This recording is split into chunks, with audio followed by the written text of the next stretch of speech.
Hey everyone, and welcome back to Wapato Creek Rail. Today we're celebrating an exciting event for this channel. And yes, that's right, we have reached 100 subscribers. Triple digits! Today, as part of this special production, we're going to be talking about some of the milestones that have led up to this event. The first of which is the first video that I ever created. This featured many Wapato Creek staples, such as the classic NW2 566, which is lettered into Wapato Creek Rail scheme. It also featured several old Bachmann train set cars from a train set, and the Wapato Creek Fernhill Yard overpass, which is currently a mock-up and a bit broken. Due to that fact, it's no longer on the layout, though it will be eventually replaced by a permanent structure. I like an overpass over the yard because it makes my very small yard seem quite a bit bigger, as it serves as a visual view block. Another early and memorable video was titled Coffee Grinder Switching, Operations with a Rough Locomotive. That unit was this BNSF, GP40-2, which was standing in as least power for NW2 566. The model itself is a train set Bachmann model with the horn missing. It's also crudely weathered and it's been patched out, kinda. The video also showcases this Athearn roundhouse caboose, which has also been patched out for the WCR. To remove the factory decal, I used a flathead screwdriver to scrape it off, then used dry transfer decals and some Tamiya flat clear to spray over to seal it. This was my first custom decal project, and I think it turned out pretty well. As you can see on the other side, you can still see remnants of the BN marking, and there's no WCR decal yet. Grinder Switching also featured an unassuming Burlington Northern Green boxcar, which shortly after received its own video in the form of a product review. In that video, I critiqued the model for its detail discrepancies, lightweight, and poor couplers. But then, I wasn't looking for a perfect model, and I was looking for a project. And here is the outcome. This model has been patched out with a spray can of Tamiya paint and weathered with a custom wash of isopropyl alcohol, acrylic, and acrylic paint, as well as a light wash of some AK interactive rust streaks. I'm pretty happy about how it came out. The couplers are now KDs. Forget what at the time. Oh yeah, they're KD 58s, and the model is going to now represent a WCR maintenance of way box car to hold tools and other material that must stay dry for maintenance projects. I also received added weight in the form of a weight from an Athearn blue box caboose that took a tumble off the layout, as well as me gluing the doors shut, which I found to be a little bit annoying as they'd slide open during regular switching operations. They originally did open, however, and I thought that was pretty cool. It was cool. It was one of those things that was cool until it wasn't, though, so I got rid of it. But anyway, enough with the old stuff. Let's get to the new. And the newest thing on the roster, right in front of you, is this brand new Athearn GP9. This is a Genesis model. It's the nicest locomotive I've ever owned. And it has Tsunami 2 sound, and I believe it also has the Athearn double cube speaker, which sounds much better than this video will give it credit for. Anyway, let's give it a listen. That's everyone's favorite part of a new locomotive, right? Hold on just a second. Okay, it was muted. Here we go.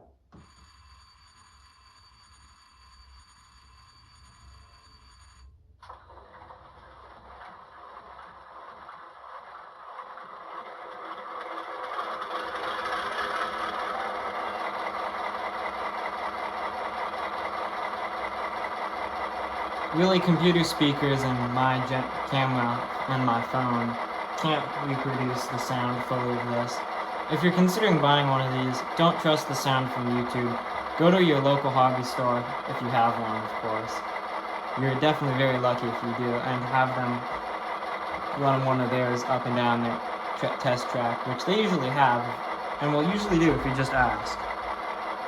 Then you can get a sense for what it actually sounds like. Or if you belong to a club, maybe one of your fellow club members has one, and they'd definitely be happy to run it for you. I know. Anyway, here's what it looks like running. And sounds like.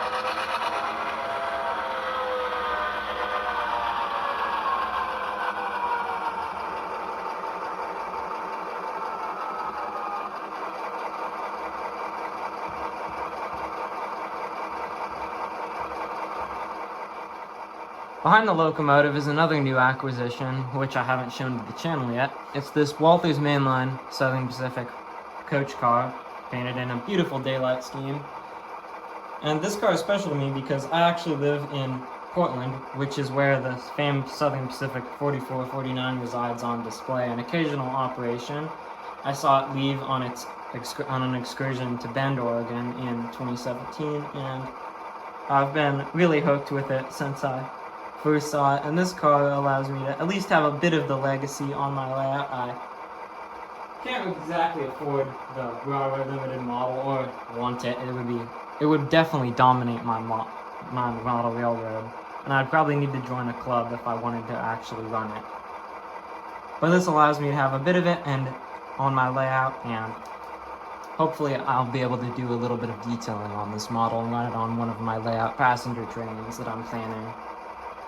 However, the car still looks pretty good paired up with my current model of the 4449. Prototypical concepts. Another memorable video on this channel was my video where I explained the scratch building process I was undertaking for this little yard office for my Fernhill Yard. Fernhill Yard is where my fictional railroad interchanges with my local regional, the Portland and Western Railroad. And it needs a railroad office for the railroad to conduct its daily operations out of, and for someone to basically just have a place to work from. Since the video, I've painted it up with some Rust-Oleum Painter's Touch 2K, or 2X, sorry. Let me see if I can find it around here. There it is.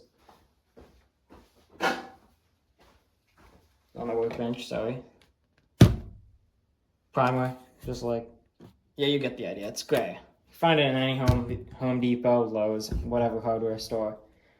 The next stage of this project is planned to paint the lower part of the building up with this Vallejo Model Air using my new airbrush, which also received a video. The roof, however, is going to just stay this gray color, I hope.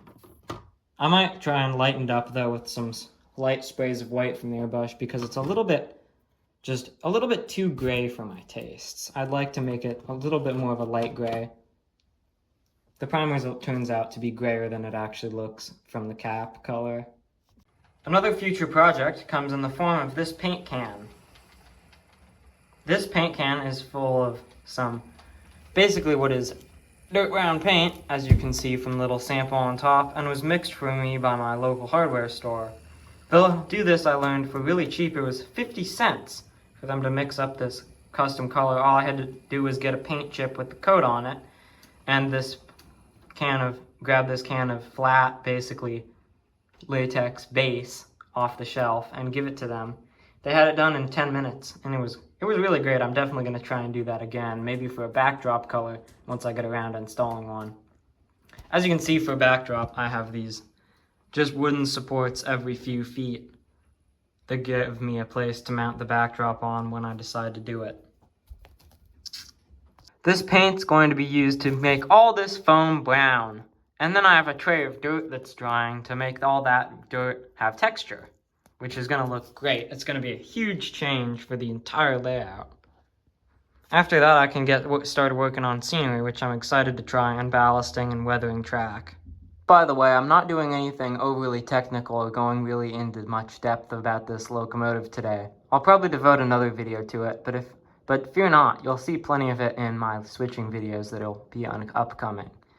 However, I can tell you today that the locomotive will be patched out and weathered up for my fictional railroad I just picked up some micro-sole and micro-set, and I'll look into getting some decals for it.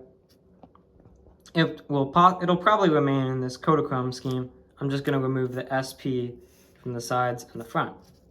I'm going to keep the light package though because that's cool. If I get really confident with an airbrush though, I might see a total repaint. I don't know.